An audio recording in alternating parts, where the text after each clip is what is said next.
Something miraculous has happened. Ooh. Okay, I was having kind of a crummy evening the other night. I was just kind of flopped on the couch scrolling Twitter as one does. Yeah. And I just kept scrolling, and all of a sudden it was like the clouds parted. The kids call that doom scrolling for a reason, Yeah, Brad. Yes. I get it. But sometimes light shines through. And in fact, like I landed on a thread. It's like the clouds parted overhead and a ray of light shone down. Okay. Thread by none other than Vincent Teo of HD TV Test. Oh, wow. Panasonic is returning to the American TV market. Wow. My dreams and hard waiting have finally paid off. You've been losing sleep for a decade waiting for this moment. You know, I don't even think about it anymore. I just occasionally plug in a console and I'm like, oh, right, it's 1080p out here. Yeah, I know. You've got different needs these days. But yeah, like Panasonic, basically since I bought my plasma in 2012, has not sold TVs in America. Yeah, we got the tail end because I bought my TV in winter of 2012, and then they immediately divested of this market and stopped talking about TVs in English at all. What are they doing? Are they doing plasmas? Are they doing OLEDs? No, they're doing OLED. Like that's the thing. It's they never stopped making TVs in Europe and Japan. Oh, of course. They just stopped selling them in America for some reason. But I have been for like the last 3 years, as you know, before and after I bought this TV, even now, like I've been kind of like quietly salivating at the Panasonic line of OLEDs. Mm-hmm. They are super highly respected. They put a lot of work into color accuracy. They work with like Hollywood color. What's the colorists, I guess is the professional term, right? Like they are kind of seen as like, these are the most accurate out of the box with colors. They have, like, you know, the filmmaker mode they do on a lot of TVs where it's like, hey, we're not going to add any extra processing. We're going to take like the HD or the HDR mapping just like they intended. We're going to give it to you exactly like the filmmaker made it. The Panasonics have that, but for games, it's effectively it's a filmmaker mode for games where.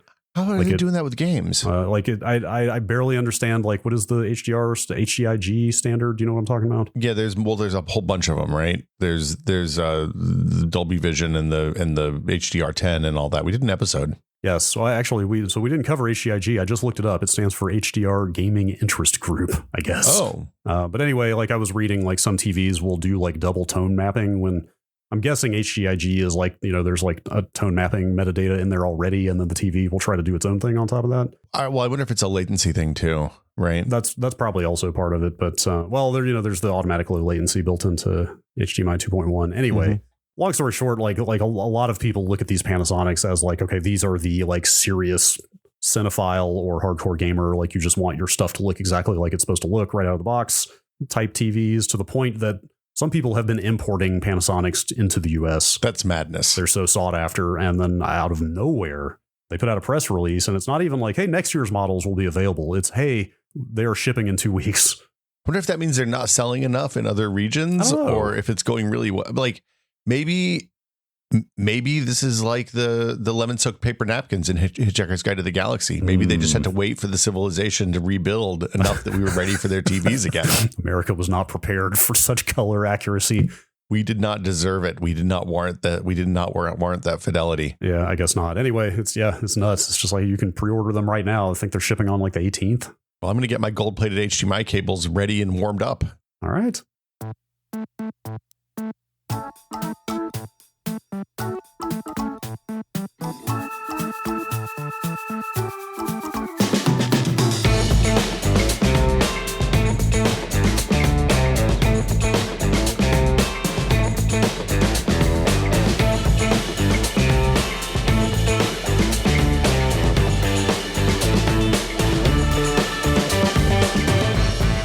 Welcome to Brad and Will Made a Tech Pod. I'm Will. I'm Brad. Hello. Hello, Brad. How are you? Now I'm doing well. Now the Panasonic's back, I'm doing just peachy. That's all it took to break you out of a doom scroll. That's amazing. Yeah.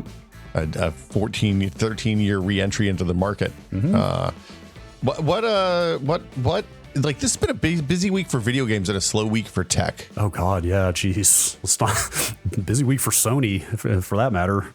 Not even just video games, just one company has had like perhaps the most highs and lows of a single week for a single company ever. Yeah, it's been a hard swing for well, I mean, Intel's Intel had a big up and down because they sure. Yeah, sorry, I'm in video games like of major game publishers. The ups and downs this week for Sony have been severe. The Concord shutdown. The interesting thing about the Concord shutdown is they didn't Like I expected them to say, hey, we're going to shut this down and retool it and make it free to play or something. Yeah. And I think that they still could do that. But if you looked at the language in the blog post, it was so non-committal that I'm not 100% sure even that's going to happen. Yeah, I'm not holding my breath after reading the blog post directly. The Intel stuff, Intel put out another update. They have a name. They have a name for the 13th and 14th gen problem now. Oh, I saw that. I don't have it in front of me, but I saw them using capital letters on something as if to say, hey, we have identified it fully and now we can put it in that. Yes, it is. We've uncovered the ancient evil. It is the vmin. Hold on. I got to get it right. I can't find the blog post now. Is it the vmin shift instability? Vmin shift instability. That is it. Yes. Oh, right. Because I saw they put out that thing about like, hey, here are the products that are not fucked up. Well, so last week they did a Friday news dump that was like, hey, this thing has a name. They didn't say it has a name, but they used a name for the first time. And then they followed that up with, here's all the stuff that's not affected. And it's like most mobile stuff, including HX processors, non-K 13, 14th gen core. Is that right? Yeah, there are still 13th and 14th because I believe I saw them say that all 12th gen is unaffected, and so all 12th gen was totally clear. Xeon and Core Ultras, which is the Meteor Lake.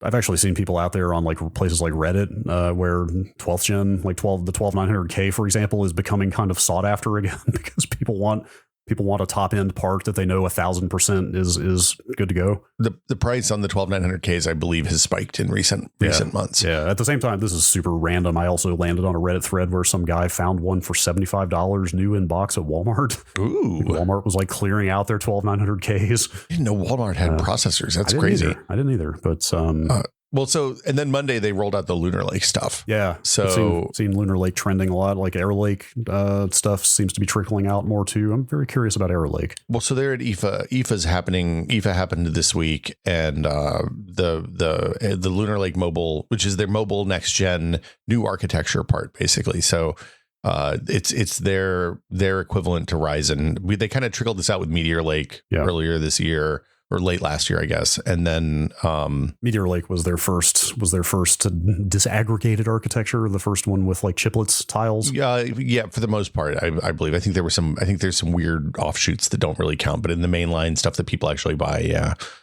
And so anyway, we're the Lunar Lake benchmarks, and hey, here's how this works, looks real promising. Yeah. They were really clear on that Friday news dump to say, hey man, Lunar Lake, Meteor Lake, both cool. You can buy those. You're not going to have any of this vmin shift instability problem. Yes, and I think Arrow Lake is the same. I mean, it's a brand new architecture. It's not super surprising. Yeah, Arrow Lake will, like, going forward, this shouldn't be a problem anymore. It's just with the post 12th gen refreshes, basically. Yeah. So. The thing that gets me the most excited is, and the thing I've seen discussed the most on Twitter about Lunar Lake, is the performance per watt is crazy, dramatically better. Yeah.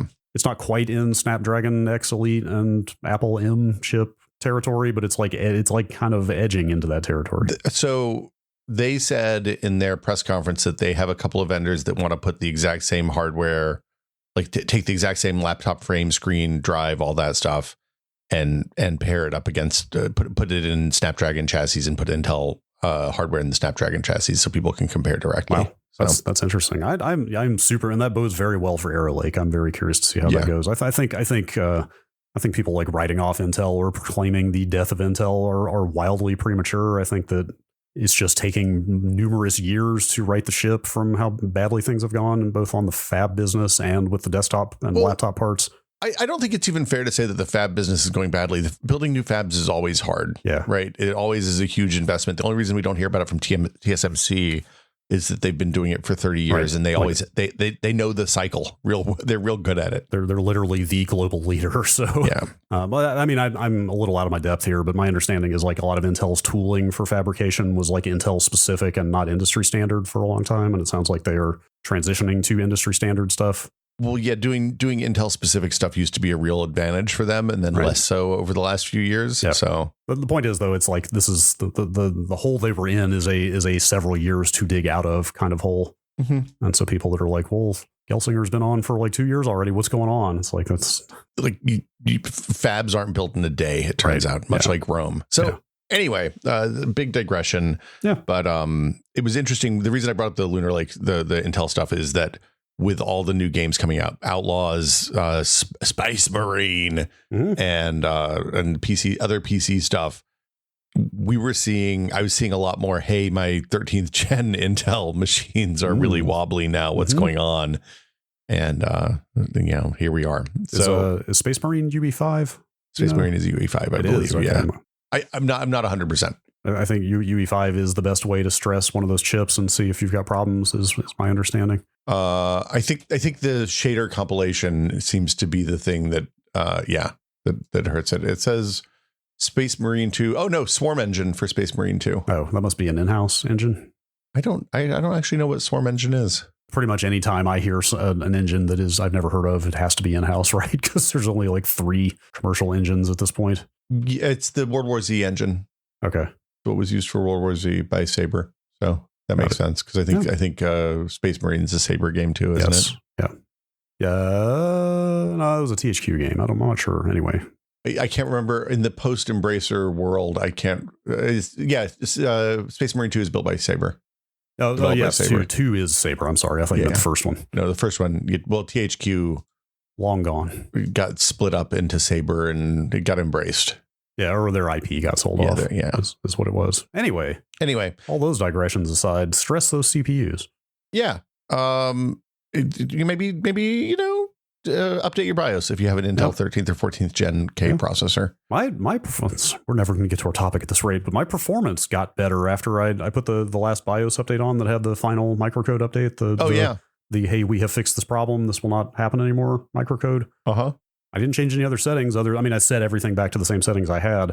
I haven't done real benchmarks. The only thing I've looked at is encoding this podcast and other podcasts. Yeah. And that's a single-threaded encoder, so I guess this is single-threaded performance, but the speed of encoding an MP3 went up dramatically. And I'm not sure why. Got to get those boost clocks. I guess. Yeah, maybe better voltage management is allowing it to boost better or something. Or, I guess it's possible. Maybe I should double-check my settings and make sure I didn't, leave on some setting that's making it boost more or something. Well, I mean, if your thermals are better, then your boost will stay boosted longer, which, better thermal management could mean better single-threaded. But I don't know. That's weird. Yeah. You probably missed a setting when you're flipping your BIOS settings. I will go check, because it would encode at about 210x, and it was more like 245x after the update. So it's funny. When I hit the button on the podcast master, I just walk away and go get a cup of coffee or something. I don't ever look at it, and I come back in 10 minutes and it's always done. Yeah. Well, I encode the podcast in a terminal, so I can just look and see of course. I can look and see what FFmpeg said about how fast it went. At some point we should read the Neil Stephenson book. In the beginning, there was the command line. Yes, we should do that. Quite like that. Somebody also suggested we should read Neuromancer in the lead up for the TV show, which I think I'm gonna plant that seed right now. That maybe get a copy of Neuromancer from the library and read it. I have one. I'm talking to them. Well, no, but I'm putting myself on blast here to as if to say I've had a copy of Neuromancer for like a decade plus and I've never actually read it. Neuromancer is one of those ones that I bought in probably post-college, and I literally read it in one sitting. I read the first chapter and I was like, I'm not going to stop. And it was 3:00 in the morning, finished it. I could see that. It's pretty short, right? It's short. Yeah, it's good. It's good. It's a fast read. I did not realize there was a TV show forthcoming. Yeah. Everything's a TV show now, it turns out. Yeah.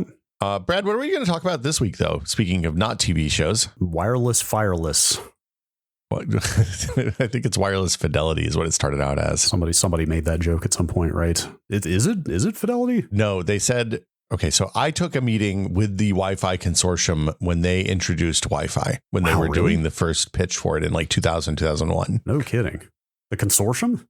Consortium. They have a consortium. Not even a manufacturer, just No, they were like, look, here's the deal. Wireless networks are a mess. We're going to unmess them. And we've got it with brand. We got the branding under control. And then they absolutely did not have the branding under control. 802.11b. But so their pitch was, it was supposed to evoke hi-fi, high fidelity, audio, meaning quality and good and reliable. Talk about a reference that nobody under the age of 50 is going to understand these days. Well, then they would have, though, because this was 20 years ago. Okay, sure. So, because, at the time I had my first electronics purchase was to go to the Rexes in Bristol and buy a receiver and a CD player, right? Like I was thrilled to do that. That was what I spent my lawn mowing money on. But it didn't. But they explicitly said doesn't stand for anything. It's not short for wireless fidelity. It's just meant to evoke high fidelity. No kidding. Yes. Learn something new every day. There you go. My guess is that they've retconned that by now, and it probably does stand for something, but I don't know. Sure. Anyway. So we're talking about Wi-Fi 7. Yeah. It's the new Wi-Fi. Yes, this was the secret third topic last week that we were going to cram into the show and did not, but also I think this is a whole show. I don't know what you're talking about. I've never heard of a secret third topic, but it is. So we did a Wi-Fi episode about 2 years ago, maybe a little bit longer than that now. That kicked off with Wi-Fi 6. That ended up with Wi-Fi 6. So this is basically we're not gonna re-go over all the radio stuff that we talked about then. You can go back and listen to that old episode. We'll put a link in the show notes. We didn't talk about 6E, which basically extended 6 by adding more spectrum, a different spectrum, and there's some other stuff as well, but. We'll touch a little bit on that, but Wi-Fi 7, which is technically IEEE 802.11be. Yes, BE. Yes, that's a boxcar elephant, I guess. Yes, this is so. I'm just going to say this is the exact moment where I came around on their new naming on Wi-Fi 6, Wi-Fi 7, as opposed to the 802.11 standards, because they started with 802.11b and now they're back to BE. So if they're wrapping around to the same letters again, it's going to get way too confusing. Like, you know what? You were right. Numbers make sense. Yeah, because there's other. I mean, this happened before with AC and AX, right? Yeah. Like we've had this problem. And I didn't actually looking at this chart, I didn't realize 6E was AXE. Yeah. It's just too much. It also makes middle school kids smell less bad. So, although honestly, 802.11 AX is a pretty good. Look. So the problem is normal people don't know what to do with 802.11, right? Like they look at that and they're like, well, where's the other ones? And the answer is the other ones are like the supplemental specs that handle things like authentication and hardware key encryption and all that stuff if you're connected to corporate networks. But yeah, so the cert was ratified in January of this year. It builds on top of Wi-Fi 6 and 6E. It's backwards compatible in the same way that every other Wi-Fi has been, so that if you connect a Wi-Fi 7 device, a Wi-Fi 6 device to a Wi-Fi 7 router, it's going to give you Wi-Fi 6 features, but not Wi-Fi 7 features on the 6 device. Yeah. We should probably mention, you mentioned it was ratified in January of this year, but I guess like the kind of, I don't know what the terminology is here. The way that specs get standardized in the tech industry is so bizarre because Wi-Fi 7 has been around in some form since 2021.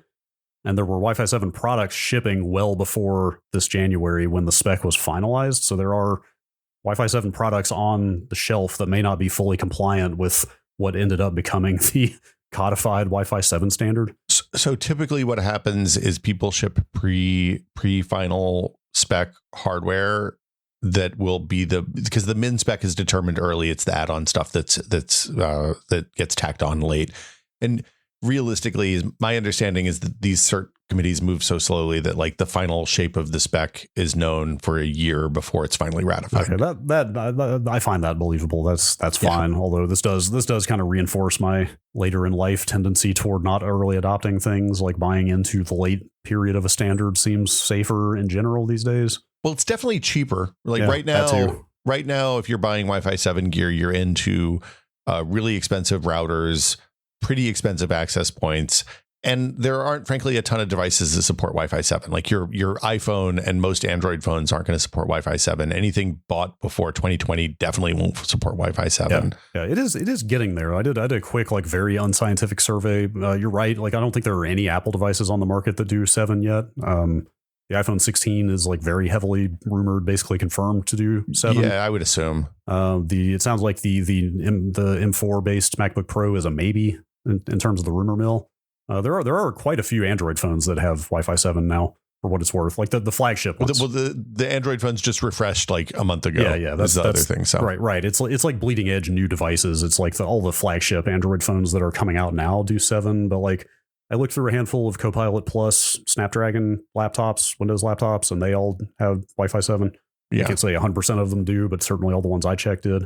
All the new AMD motherboards for Zen 5, the X870E, X870 boards. I don't know. Have they announced a B870 or 850? B850? I don't think they've announced the new boards yet. I guess it would be a B850. There are X870E boards announced from all the vendors, but they all do 7 as well. The point is, pretty much all the devices coming out now and going forward, it looks like, are going to be 7. Well, so I was going to say the place we're at with Wi-Fi 7 right now is that if you are using a desktop PC, and I'm gonna skip ahead here actually. One last thing on backwards compatibility. If you connect a Wi-Fi 7 device to a Wi-Fi 6 or 5 router, it's just going to work in 5 or 6 mode as well. So it falls back to the least common denominator both ways. The place we're at right now is that like everything's expensive flagships. Your phone is probably not going to ever need the kind of performance you get from 7. Yeah. Unless it's like some edge case, like the time you recorded, was it a talent show at school or something along those lines, where you have like a ton of high quality footage to dump off? Like but that's a pretty niche case. It's pretty limited, and probably you're better off with at this point we have USB-C devices, and it's a little bit easier to get the data off the phones. If you have a desktop PC that uses wireless, you can't get a wire to. I'd think about it, because you can get dedicated USB-C. Internal cards, internal NV. What are they called? M2 style cards. Yeah. For PCI Express Wi-Fi 7 now. You can get USB devices that'll give you the benefits of the new spec, but you do have to upgrade your access point or your router. Right. Your phone, like I said, probably doesn't need that kind of high performance. Your laptop might. I think the place we'll talk about the benefits here in a minute, but the real benefit is going to be more bandwidth across a lot of devices. So if you're in a corporate environment and your fleet of laptops has Wi-Fi 7, it might make sense, especially if you're doing like video editing and stuff like that. It means that you can transfer large files really easily across the LAN. Yeah. With at high speed. Yeah, I noted we are referencing a really good article from Dong Knows Tech that we'll link in the show notes, that's like super detailed about the entire spec and where access points are at and stuff. He mentions in here that he strongly disagrees with this claim, but a bunch of the manufacturers of Wi-Fi 7 stuff are literally referring to it as like an Ethernet replacement, as a better than hardline kind of thing. Again, he's like, no, come on, that's ridiculous. But the point is, it is getting fast enough now where they are at least able to make claims like that, even if they're kind of silly. Well, there's big improvements to throughput. There's also big improvements to latency. Right. It has the IEEE 802.11q extensions for low latency real-time traffic, which makes sense for things like Zoom calls and games. Yeah, frankly. Latency to me has always been kind of the actual Achilles heel of Wi-Fi. Like throughput has been pretty good since like N, right? Which is what is that? Wi-Fi 4 now is. N was 4. I think 5 is AC. Yeah, that's right. Like since N, I think, which was like topped out at like 300 megabits. Like that's pretty good for most Wi-Fi applications. But it was always latency that was the real killer, to the point that there's this divide in, for example, like fighting games online that show your connection. It shows if you're using wired or wireless, and like people would like look down on the wireless people because they knew that their ping was going to be worse. No HPBs, bro. Yep.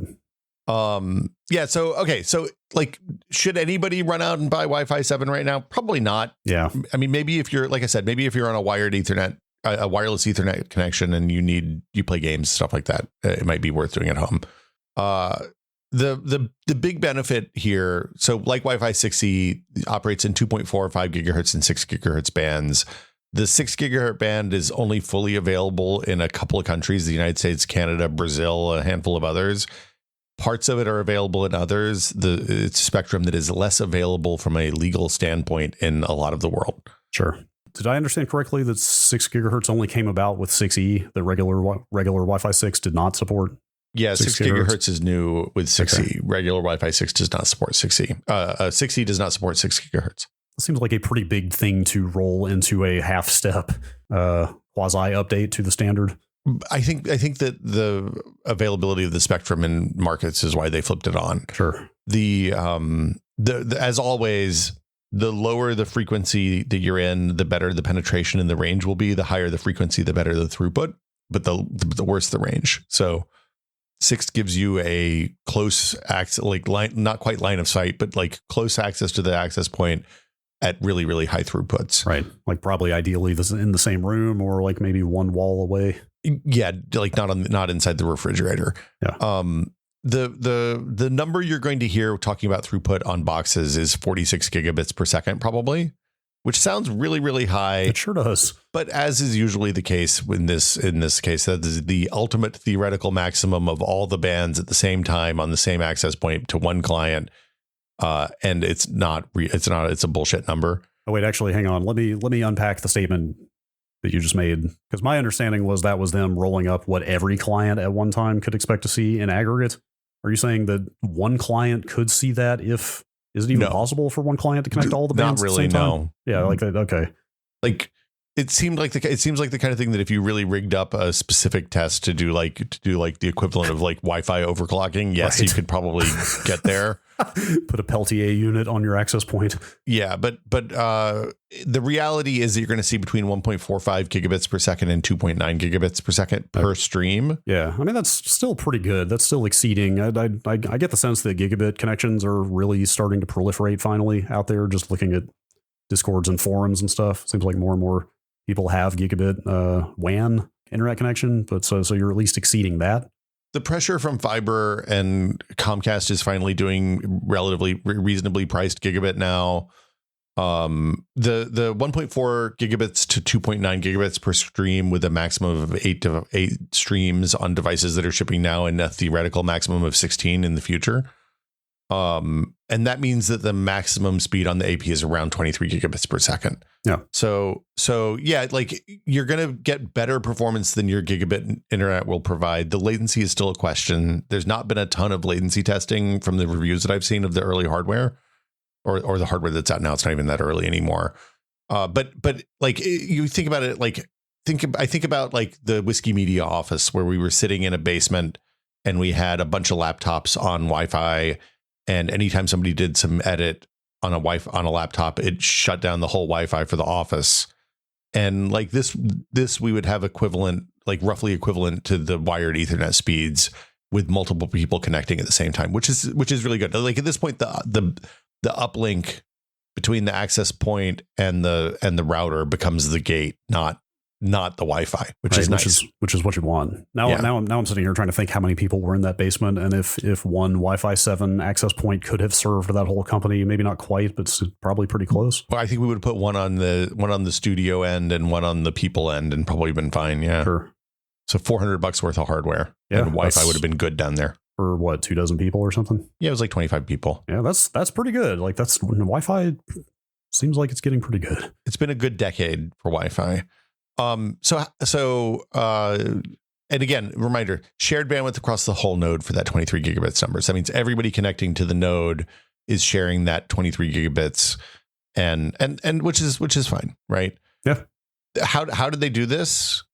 They're putting more data into each wavelength, into each bit of spectrum than they did before by using, it's called 4096 QAM, QAM. 12 bits per symbol per OFDM subcarrier, and then they also increased the channels to make them 2 times as wide as the 6E max. So the 6E channels were 160 megahertz wide maximum.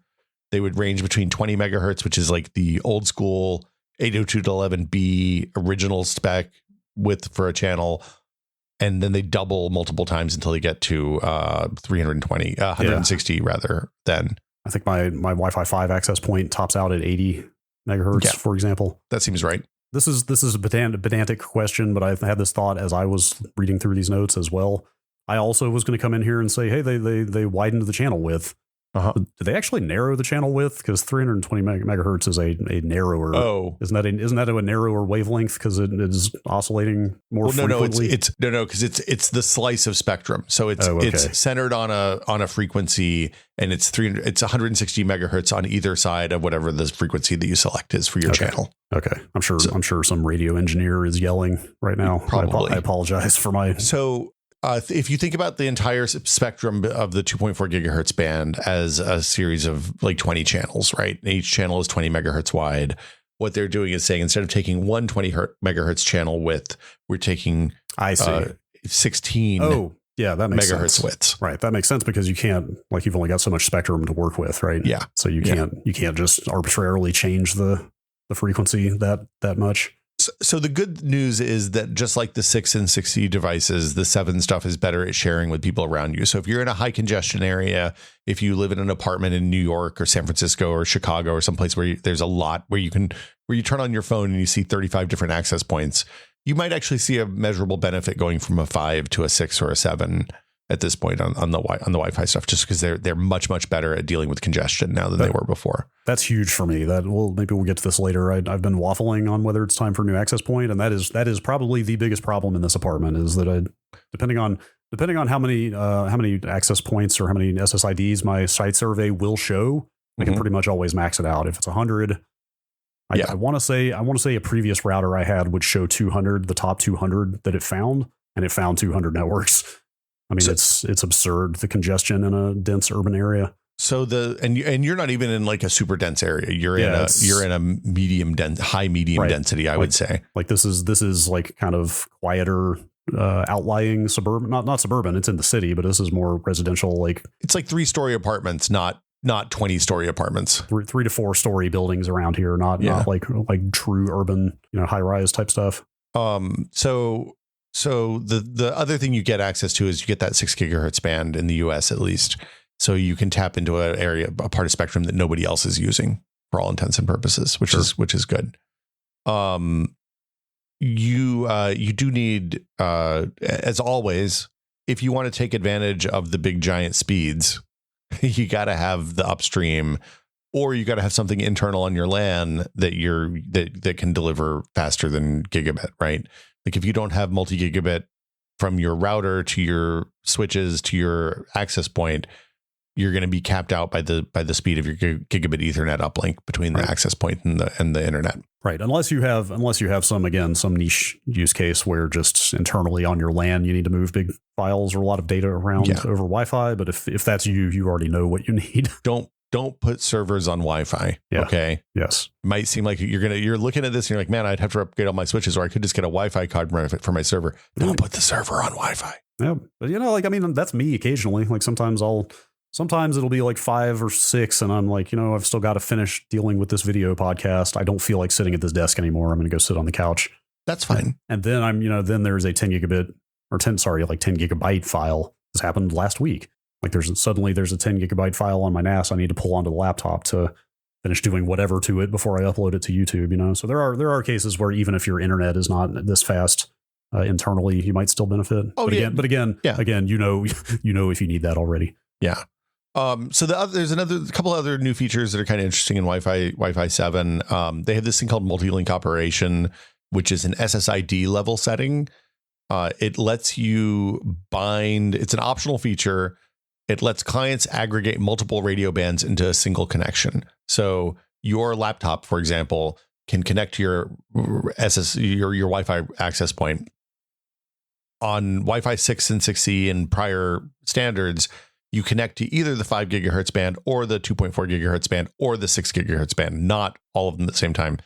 This lets you connect to multiple bands to get essentially multiple pipes that you can pass data through.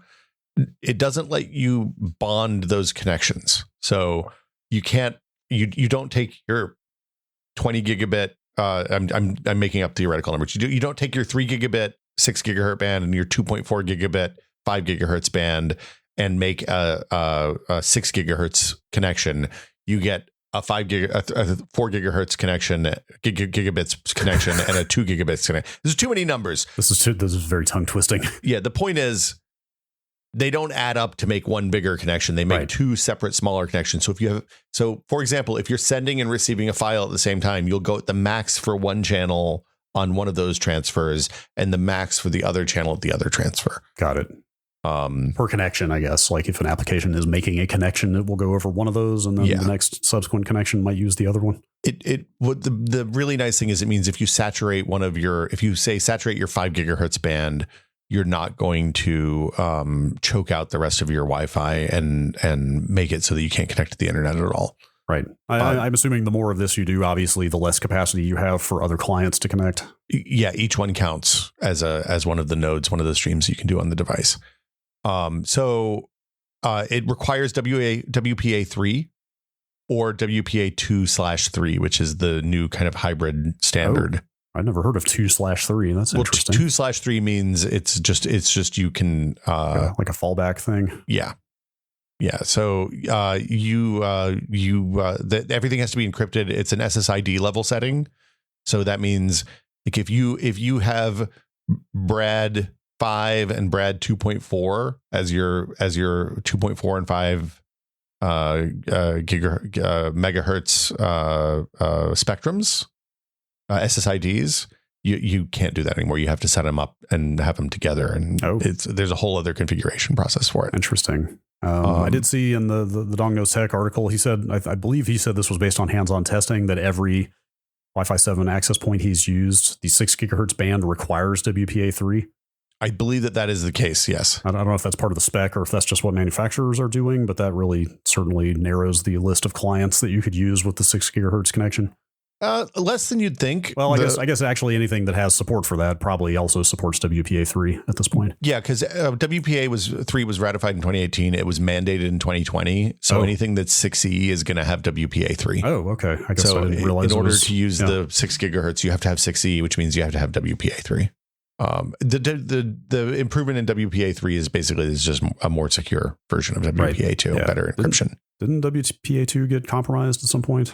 Yeah, but it's one of those weird ones that you have to have some real specific stuff to be a problem. It's not like a drive-by hack. It's like somebody has to really do some work. Like it's not like the web vulnerability where you might as well not be using encryption. It's one of those ones that's fine for now, but we need to move off of WPA 2 in the longer term. Yes. You also have to do the multi-link stuff. You have to have OS support, which means Windows 11 24H2. Oh, interesting. And you probably want to set it up as a virtual radio for compatibility reasons, because it will limit you. Devices that are not encrypted or do not support WPA3 or the 2/3 won't be able to connect to that SSID. So that means your N and AC and all that devices will be out of luck. Right. That makes sense. I might as well answer the question I wrote in the notes here, although we discussed it beforehand and I know the answer. I asked if this multi-link operation has anything to do with MIMO, which is what, multi-in, multi-out? Multiple ins, multiple outs is what I always remember. But I think that's not, there's a technical, the answer is no. Yeah. MIMO is inside spectrums. So MIMO, the idea on MIMO is that the radios take advantage of like radio reflective surfaces inside the environment to make multiple virtual paths through the network to get multiple signals and channels streams sent inside each Wi-Fi channel. So that's the MIMO is inside a channel. This is binding multiple spectrums channels together. Yeah. I did think it was worth pointing that out because you still see that on specs. Like I did a little looking around at Wi-Fi 7 access points, and you still see them referred to as, the way that's denoted, and you've probably seen this if you look at Wi-Fi specs, is like 2x2, 3x3, 4x4 is how it's delineated. So that's how many radios are inside. Yeah. So the short version there is big. And I wondered about this because there are some like 4x4 Wi-Fi 7 access points out there, but they're very expensive. And I was like, am I blowing it by only getting one that does 2x2? But it sounds like basically every client on the market for Wi-Fi 7 only does 2x2 at this point because the inherent bandwidth is so much higher, they don't need it anymore. Like they don't need to double and triple up on that stuff anymore. Yeah, the benefit of having a bit more radios is that you can have more clients connected at the same time. Right. And there's less time slicing. Right. So the upshot is if you see 2x2 on your Wi-Fi 7 hardware that you're looking at, that should be just fine. It's not like it was in the past where you might have wanted higher. Well, and the other thing is, as time goes on, usually they launch with the min spec stuff. So you'll see 2x2s in the early days. And as time goes on, we'll see more radios and it'll more stream capability. All that stuff will come in over time. Okay. So when to upgrade? Probably not yet. Like I said, there's some specialized cases. If you're running a desktop PC, you're playing games on Wi-Fi, stuff like that, maybe think about it. But like if you're playing games on a console, on a PlayStation or Xbox, they're not Wi-Fi 7, so you're not going to see the benefits of the 802.11q latency stuff, the time-sensitive networking integration. So, you'll have to put either some sort of Wi-Fi 7 endpoint and then plug those in via Ethernet, or probably PC gamers, people who do PC stuff and are sensitive to latency. But I mean, the standing advice always is for games, run a hard line if you can. Yeah, wire is always better. Do what you need to do to get an Ethernet cable to that console or that PC if you absolutely can. I will be interested. We're basically 2 new consoles are imminent. That's true. If rumors are to be believed, the PS5 Pro is rumored to be announced like within the next week or two. And then the Switch 2 may get unveiled this year or at latest, it'll be early next year when the Switch 2 is unveiled. So I will be very curious to see what Wi-Fi standard those both support, particularly the Switch, although Nintendo is so conservative about adopting new standards. I would kind of be shocked if it even does 6E. It wouldn't surprise me if it does 6E, so it does WPA3. Sure. Yeah. Well, you say that, but actually when I mentioned WEP earlier being horribly insecure, like that was the classic example. I forget, was it the DS? I think it was the original WEP DS, only. right? It was WEP only, which was, and granted, not moving a lot of sensitive data on your DS, to be fair. But it meant you had to have your access point open. But yes, you had to have WEP enabled, which is not great. So Nintendo kind of behind the times on stuff. So let's see. This is the time to talk about upgrading routers versus adding an access point with the new spec. If you have a big expensive consumer router, like gigabit routers have gotten kind of expensive in the last few years. They're $300, $400, $500 in some cases. If you need to upgrade Wi-Fi, if you say you're in a heavily congested environment, you want to move to Wi-Fi 7, it's going to be much cheaper to just buy an access point, disable the Wi-Fi on your router, and plug that access point into one of the Ethernet ports on the back of your existing router. Yeah, I don't want to blow our own horn here or anything, but I actually feel like we have backed into having given some very good advice over the last couple of years, but not for the reasons I originally intended. Like we've been kind of trumpeting the, hey, separate your router and your Wi-Fi thing for a while. Yeah, there's real benefits to it, right? Yeah, exactly. Like partially that was just because it's cool and it's fun to administrate different stuff and gives you more flexibility. But here we are now, like you said, routers kind of just do their thing, unless you get a much faster internet connection where you need a new router. If you have a good router that's working and doing what it's supposed to do, you can kind of just let it go. And like you said, now that it's getting so expensive to replace a router, that's a really bad reason. Just upgrading your Wi-Fi is a really bad reason to replace the entire router setup. Yeah. When like you said, just an access point is significantly cheaper now. Well, the other benefit, I started doing standalone access points because my router is in the garage on the far side of my house from where the humans are, and having the access point in the center of the house where the humans actually, want to connect to the network turned out to be really convenient compared to having it in the opposite edge of the yard. Yeah. Yeah. And we've talked about power over Ethernet before, but if you've got that set up, you can just run the Ethernet cable to the access point. You don't need to provide power to it, which is great if you put it on the ceiling or in some other out of the way place without an outlet. And you can get, I was looking around at this, PoE injectors have become quite cheap and presumably reliable. Yeah, so if you don't have a switch that does power over Ethernet, you can plug one of these into the wall and then put the Ethernet cable in one end and out the other. That's exactly what it is. It's a tiny little box that just does that. So you could just put that right next to your router and run just the Ethernet cable to your access point, even if you don't have a fancy PoE switch already. Yeah, it's an interesting place to be, and the benefit is that instead of spending $300 or $400 and having to reset up a whole new router, you just disable the Wi-Fi and you plug in this $180-$200 box basically to your network. Ideally, I'm going to say a lot of the Wi-Fi 7 access points out there are still $300-$400. Yeah, you're starting to see cheaper ones like the Ubiquity and Zyzel. Is that how we're saying? I think Zyzel is how you say that. Yeah, but I've always said Zyzel anyway. Like you're starting to see some from some manufacturers like that are under $200 now. Yeah, so we don't actually review that stuff, but the kind of general, if you are interested in access points and want to know where to start, TP-Link makes the Omada series, Ngenius does stuff, Aruba Instant On. Yeah, I literally just wrote down every one I could think of here. I think Eero is Mesh. No, they do access points now. Oh, they do access points now too? Yeah, so it's nice. like Eero, Netgear, Zyzel, Asus is doing access points. I don't like Eero because they're Amazon. Yeah, that's fine. That's fair. I fully understand that.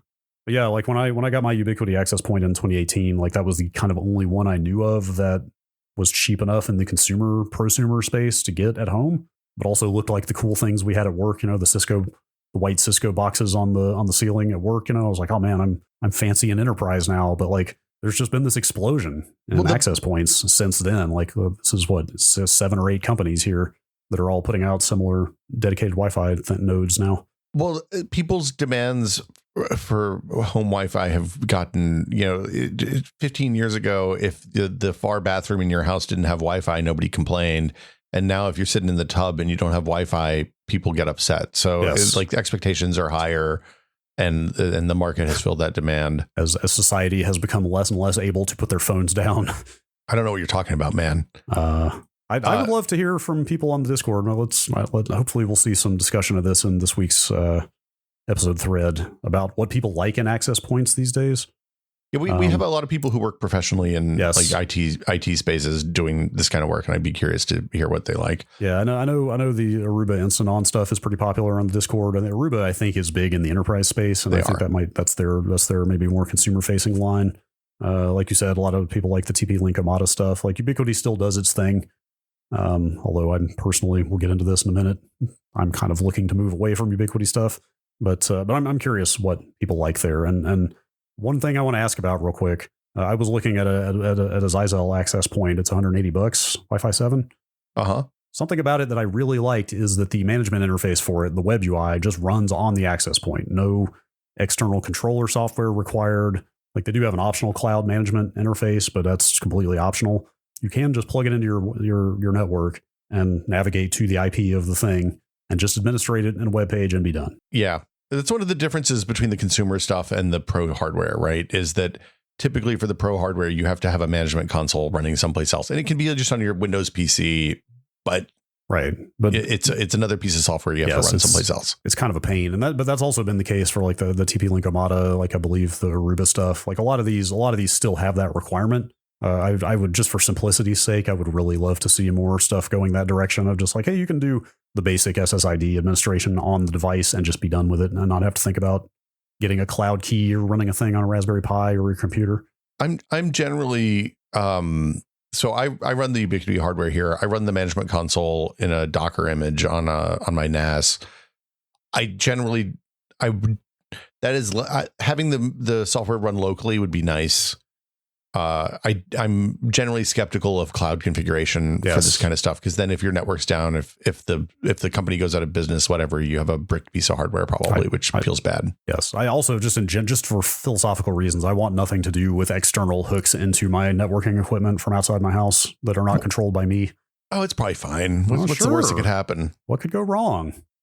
Authentication credentials have never gotten breached and sprayed all over the internet before. So the one thing I will say is the Ubiquiti stuff, if you run it locally, there's no requirement for cloud connection or anything like that. I think that's still the case for most everybody. I'm pretty sure, but Eero, I think you have to be connected. You have to have an internet connection, because that was always kind of their thing, is like, just connect to the internet. We'll do it for you. Sure. I think it's worth talking about how this stuff interacts with older devices more, right? Because like buying a Wi-Fi 7 access point isn't going to make your old 6 and 6E and 5 devices any faster or better or more reliable or have better range or any of that stuff, outside of the inherent radio environment changes that happen when you change access points. In fact, there may be a detriment, because older devices, because there's Wi-Fi encryption requirements for these new 7 access points, you may not have the ability to connect to older devices at all. Like Wi-Fi 5, 802.11ac, and some 4 devices won't be able to connect. Some 5 devices and all 4 devices won't be able to connect at all. Yeah, which again 4 is N for people who remember those standards. 5 is AC, but I think it's like newer AC devices should be fine on 7, right? Newer AC devices or AC devices that have been updated should be like AC should be hardware able to connect. Whether it has the most recent version of the spec that's required is up in the air. Yeah. To give context, the last 802.11n iPhone was the iPhone 5. So we're talking pretty old hardware at this point. Yeah. But, the upshot is, though, if you're using older devices, not even that old, but just AC range, from maybe 6 years ago, Yeah, I feel like you probably don't want to run out and get us a Wi-Fi 7 router or access point immediately. I feel like AC stuff was the first of the, like, N was the first one that was pretty good, and AC was when it became, oh, this is fun. This is, everybody can use this. Yeah. This is reliable. It's good. You're not going to have problems. Kind of don't think about it anymore, which is what I have. I still have AC, although we'll talk about my access point in a minute. Yeah, I think that's a good place. So if you have questions about this stuff, we'll do questions in a couple of weeks. Send them to techbot@content.town. We'll take the best ones and answer them at the end of the month. But this seems like a pretty good upgrade. Like I think my general feeling on Wi-Fi upgrades is that you go 2-3 generations until stuff stops working, or until you have a specific need, right? Because mainly because I don't want to have to reconfigure everything. Like, it's a pain in the butt to set up network gear, and I like it just sits there on the wall and does its thing, and I don't have to think about it, and that feels really nice. Yes. So can I ask you, and this is just asking what you do, because I feel like the conventional wisdom on this changes every 6 months. Okay. This is like are artificial sweeteners bad for you or not? Yeah. Do you do all of your bands under one SSID, or do you do a separate SSID for each band? And also, that question now I think probably is going to change again with 7 because of the changes there. That's a good question. I honestly don't remember. Okay. I still am on separate SSIDs. I've got one for 2.4 gigahertz and one for 5. But I feel like last time this came up on the Discord, people were of the mind that a single SSID for everything is better. Or maybe that might have been because like both Wi-Fi access points / routers and also clients are just getting better at auto negotiating that stuff, and you don't need to manually separate it out like that anymore. I think that's the case. Okay. I'm looking for my login for my Ubiquiti. I'm just gonna do it on the phone. What do I do? I don't even remember how to set this up, Brad. We can move on. Maybe we can address that on the Q&A. Yeah. So I keep everything on one SSID now. Okay. I used to do one that was just the default, and then one that was a 5,000 for the 5 gigahertz band, and I changed. Don't remember why, other than I think it was, if I remember right, I was having phones drop when they were on the iPhone used to have specific problems switching between different access points. It would stick on the access point you set it to. Yes. And then it wouldn't drop down to the 2.4 gigahertz one when it got out of range of the 5 gigahertz one. Right. And as a result, I just set everything to be the same SSID for usability. And I've had the inverse happen where it would either because I manually assigned it or because it dropped down and did not go back up. Like it sat on the 2.4 for a long time. Yeah. When the 5 was perfectly available, but it never moved back over. So maybe it is time to go back to single SSID. I think it tended to stick on whichever one you manually set it to last. Like it took that as an express preference. Yes. So yeah, my general feeling on network stuff is, I think, a little different than yours. I generally try to set it up and then never think about it again. Yeah. Well, I mean, I haven't touched my stuff in like 2 or 3 years at this point. It's just the one thing I will say is having the management console, like the prosumer tools, is really, really nice when you have like a device that drops a lot, because it lets you see exactly what time the device dropped, and you can do some science to figure out what's actually causing the problem. Yep. For example, I have a light that's a Wi-Fi connected, like studio light, that just doesn't stay connected. And when I called the vendor and was like, "Hey, your Wi-Fi is dropping on this," they're like, "Well, how do you know your Wi-Fi is dropping?" I was like, "Here's a log." They were like, "We'll send you a new one. Thank you. Sorry about that." Yeah. I think I saw somewhere Wi-Fi 7 supports more SSIDs at one time. I mean, I think it's just, I don't know if that's a part of the spec or just by virtue of having more streams and bandwidth and stuff like that. Maybe that's what it is. I think if and when, and actually I'll get into this now as we wrap up here. Like if and when I buy a new access point, I think I'm finally going to make the move and put all the Internet of Shit stuff on its own Wi-Fi network and VLAN. Oh, wow. That's a bold move. Well, so I haven't done that, because I guess I could do that, but I don't want to I want the phone to be able to control that stuff. Well, it should still be possible, right? I don't know. So because set up some routing rules between the VLANs. Maybe that is. I mean, this. I guess what we're describing here is exactly why I've never done this. It seems like kind of a headache if you're not a network professional to learn and understand how to do all this stuff. Yeah, it's the kind of thing that like, well, I mean, so here's the problem. I'm going to run out of IP addresses if I get too many more light bulbs. Wow. Right. That's a lot of light bulbs. Well, no, it's I have 3 people and everybody has multiple devices and like the everything is connected to the internet. It turns out now. Well, yeah, but in a, what is it? An 8-bit subnet mask. That's like what, 255 addresses? Yeah. But I block off the first like 40 or 50 for statics, just in case. Yeah, sure. I don't really use those very much, but I've been doing it for long enough now that I can't remember what I have set up as static IP addresses in that low range. So at some point I'm going to have to declare network bankruptcy and just start over, I think, but that's a grim day. Or just slap a bigger subnet mask on there. I could, or go to IPv6. Nope, not inside the LAN. No, thank you. That's madness. I think there might be 1 or 2 people on the Discord who do full IPv6 on their entire LAN, which every time I tried it messed up the pi hole. So I stopped. I could believe that. All right. Real quick. I'll just talk about, I did talk about on this on the Discord. I posted a video of it because it was freaking me out. My haunted access point, which is a Ubiquiti AC access point. It's a it's a UAP ACLR. People care about the model number. Anyway, it's been on the ceiling for the last couple of years. We heard this very strange noise the other day. That's weird. Long story short, we were like creeping up and down the hall going, where is that noise coming from? And we thought it was like maybe the pipes, like something knocking, somebody running water upstairs or something. Turned out to be the access point.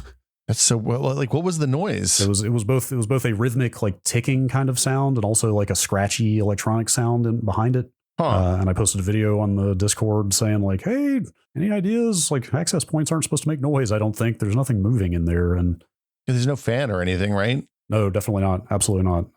The thing is though, so like that morning I had gotten up and all of my AirPlay devices on my network had vanished. Like, you go to your iPhone and like go to AirPlay. Yeah, how many AirPlay devices do you have? I've got a Sonos speaker and my receiver on my AV receiver has AirPlay support and the Roku in the living room.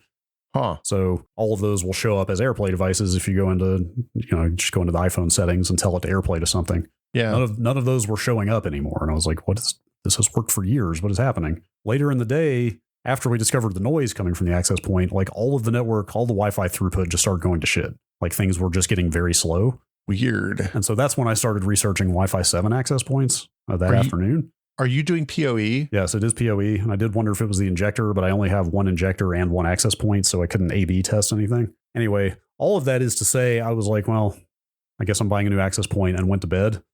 Got up the next morning, the noise had stopped and everything was working fine again.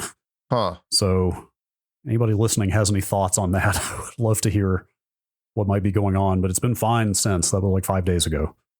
So the first thing I wonder if it's because the injector suddenly started giving more or less power. Yeah. I did wonder if it was something on the injector end. Yeah, that's weird. The access point, the injector came with it. They're both about 6 years old, so it's not like they're brand new or anything. Yeah. But it has put me in this spot though of like 6E is quite mature. 7 is still 7's fine. I mean, it's fine, but it's like in terms of, like we said, in terms of affordability and like, the full feature set being supported, like the devices are still pretty new. So like, I don't think I'm going to have to buy anything now if this thing continues not freaking out. But it did leave me wondering, like, should I just get a nice, fully featured, relatively inexpensive 6E access point or try to buy into 7, which is still like very much somewhat bleeding edge, So I think I would consider, since the spec is ratified and you're shipping final hardware now, like I would consider this, like I wouldn't buy old hardware at this point. That's where I landed. It lasts a long, long time. Yes, right. Yeah. Yes. Like I just said, this access point is 6 years old. Like I probably am not going to want to have 6E. Yeah. 6 years from now. Yeah. So you're not wrong, but it does seem like this stuff will rapidly get cheaper and better. I think on the standalone AP on the routers, it'll definitely get cheaper and better. On the standalone APs, I feel like we're into the okay part of the curve. It's still going to be more expensive than it will be in a year, but it's not going to get a lot cheaper. Yeah. I don't think. Yeah. It does seem like we're moving into a good place though. Like the summary in the Stong Knows Tech article sounds really positive. Wi-Fi 7 is the fastest adopted standard among all Wi-Fi revisions. The new standard combines the fragmentations in Wi-Fi 6 and 6E to be the first that supports all 3 bands and forms a uniform wireless approach. Yeah, et cetera, et cetera. Like it sounds like things have been a bit all over the place in the Wi-Fi world, and this is the one. I think Dong also makes money on affiliate sales, so he's probably a little more enthusiastic about selling 8 routers and access points than a lot of people are. That's fair, but like we said, like 6 gigahertz only came about halfway through the Wi-Fi 6 generation, for example. That's true. Like having something that it seems like is just kind of like bringing everything together seems positive. That 6 gigahertz really tied the spectrum together, man. Mm-hmm. Yep. Yeah, I think so. I guess that's as good a place as any to leave it off. You should get a Wi-Fi 7 access point. Just, you should be able to plug the old one, pull the plug on the old one, put a new one in, drop the same profile over on and call it a day, move on. Yeah. Or you could ditch the Ubiquiti and get something else. There's a lot more choices in the market now. Please post your Wi-Fi questions either in the question seeking answers channel in the Discord or send them to techpod@content.town.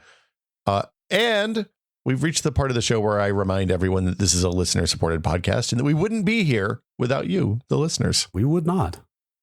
So thank you, listeners, for supporting us. Thank you. If you want to find out how you can support the show, you can go to patreon.com/techpod. We have a couple of thousand really highly engaged people in the Discord. It's a wonderful, wonderful place to hang out and talk tech and other stuff. I've been taking the temperature because we got an iPhone event, I think, next week. And the Apple thread, people are talking, people are thinking. So it's phone season. Yeah, they just do phones at that event, right? It'll be just phones, probably. Because watches are also usually late. They'll do watches next month, probably. Watches are a separate event, right? Yeah, usually. Because it's funny. My watch is now reaching the hey man, you got maybe one more year of updates. I put the betas on my phone and watch the other day. Living on the edge. Which watch do you have? 7. Okay. Yeah, I think you have an 8, right? I have an 8. I have an 8. So mine is 2 years old now. So like I'm still in the it's working fine. But if they announce like dramatic changes to the watch, I might think about I'm still on the tail end of there's enough trade-in value on it that it would kind of be worth it. Yeah, see, I'm looking at, should I just put a new battery in this and call it a day? Wait, can you do that on a watch? If you have Apple Care, you take it into them and they'll put a new one in. Yeah, sure. Yeah. So anyway, you can support the show. We appreciate everybody supporting the show. It's patreon.com/techpod. It's $5 a month.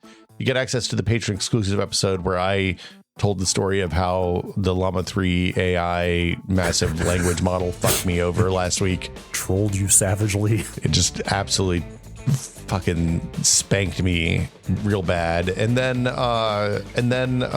you get access to the Discord, which is full of wonderful people. And we want to thank everybody who supports the show. We want to give an extra special thanks to our executive producer tier patrons, including Andrew Slosky, Paddle Creek Games, makers of Fractured Veil, Jordan Lippett, Bunny Fiend, Twinkle Twinkie, David Allen, James Kamek, and Pantheon, makers of the HS3 high-speed 3D printer.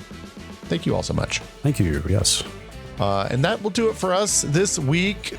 We will be back next week with another edition of the Tech Pod. See y'all then.